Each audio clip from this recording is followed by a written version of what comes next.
Hello everyone, good morning. तो on demand आज मैं गैस्ट्राइटिस पे वीडियो बना रही हूँ। तो गैस्ट्राइटिस बहुत तरह के होते हैं, आपको खुद ही समझना पड़ेगा कि आपको प्रॉब्लम क्या हो रहा है।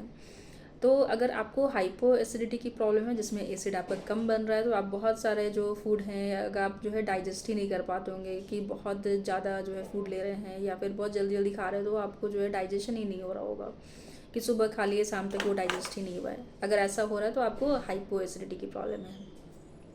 अगर आपको बहुत जल्दी भूख लग जा रही है, सुबह आपने नाश्ता नहीं किया तो आपको एसिडिटी की प्रॉब्लम हो रही है, दोपहर का खाना नहीं खाया तो एसिडिटी की प्रॉब्लम हो गई, तो ये आपका हाइपर एसिडिटी की प्रॉब्लम है।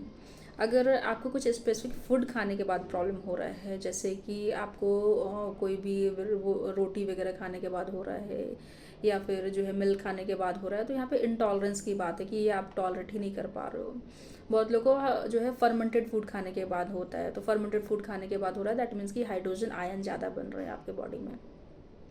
तो एसिडिटी बहुत तरह की होती है, आपको खुद समझना पड़ेगा कि आपको क्या हो रहा है। अगर आपको हाइपो एसिडिटी की प्रॉब्लम है तो कम खाइए और जो है लंबा गैप कीजिए अपने खाने में, ताकि आपका खाना जो है डाइजेस्ट हो जाए। एक बार में बहुत ज़्यादा खाना खाने की कोशिश नहीं करना है और बहुत ताबड़तोड़ भी खाने की ज़रूरत नहीं है कि हाँ 2-3 घंटे बाद फिर खा लिए, भूख नहीं लगी है फिर भी खा रहे हैं, ऐसा नहीं करना है।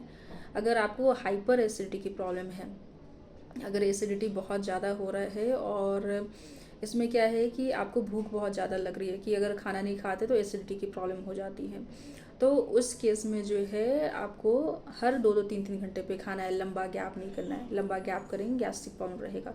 एक बार में ज़्यादा खाना नहीं खाएंगे, ज़्यादा खाना खाएंगे तो उसको डाइजेस्ट होने के लिए और ज़्यादा एसिड सीक्रेट होगा।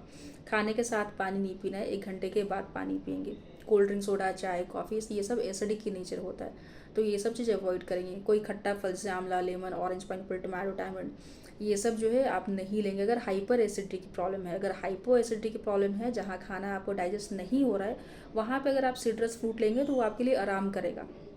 लेकिन जहाँ आपको हाइपर एसिडिटी की प्रॉब्लम है, जहाँ एसिडिटी बहुत ज़्यादा बन रहा है, वहाँ पे आपको सिट्रस फ्रूट नहीं लेना है। कोई भी कच्चा आइटम, रॉ फूड आइटम जैसे सैलड्स वगैरह, ये सब नहीं खाएंगे। स्प्राउट्स वगैरह हमेशा बॉईल करके खाएंगे, कच्चा नहीं खाना है। दाल वगैरह से बहुत लोग को प्रॉब्लम होता है, तो अगर दाल से एसिडिटी हो रहा है तो दाल को पहले 4 घंटे पानी में सोख कीजिए, उसके बाद पानी फेंकिए, फिर उसके बाद बनाइए। खाने और सोने के बीच में 2 घंटा गैप रखना है, तुरंत खा के सोना नहीं है। अगर फर्मेंटेड फूड से आपको प्रॉब्लम हो रहा है, जैसे इडली डोसा खाने के बाद भी बहुत लोगों को एसिडिटी का प्रॉब्लम हो जाता है, या फिर ढोकला वगैरह खाने से, जो भी फर्मेंटेड फूड है अगर उससे प्रॉब्लम हो रहा है तो फर्मेंटेड फूड मत खाइए। हाइड्रोजन आयन के टेस्ट भी आते हैं, अगर आपको वैसा प्रॉब्लम हो रहा है कि पेट में बहुत ज़्यादा गैस हो रहा है, तो हो सकता है हाइड्रोजन आयन का प्रॉब्लम है, तो उसका टेस्ट आप करा सकते हैं तो आपको पता चलेगा।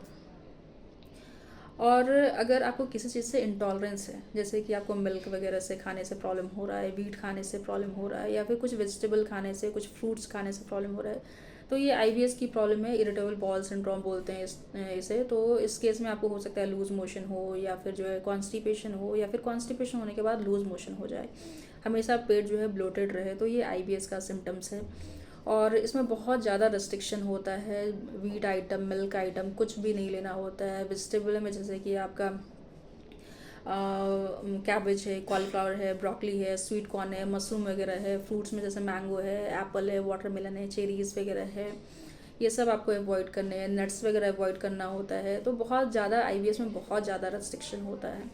तो आपका गैस्ट्राइटिस एक बहुत ही बड़ा पार्ट होता है, बहुत ही बड़ा वाइड इसका रेंज है। तो मुझे जितना हो सके मैंने शॉर्ट फॉर्म में आपको बताया है। अगर आपको विशेष कुछ जानकारी चाहिए तो फिर से मुझे आप बताइए। और आपको किसी भी डिजीज़ के बारे में या कोई भी मेडिकल हेल्प चाहिए होगा तो मुझे आप यहाँ पे पिंग कर सकते हैं। मैं मुझसे जितना हो सके मैं आपको हेल्प करूँगी। Thank you.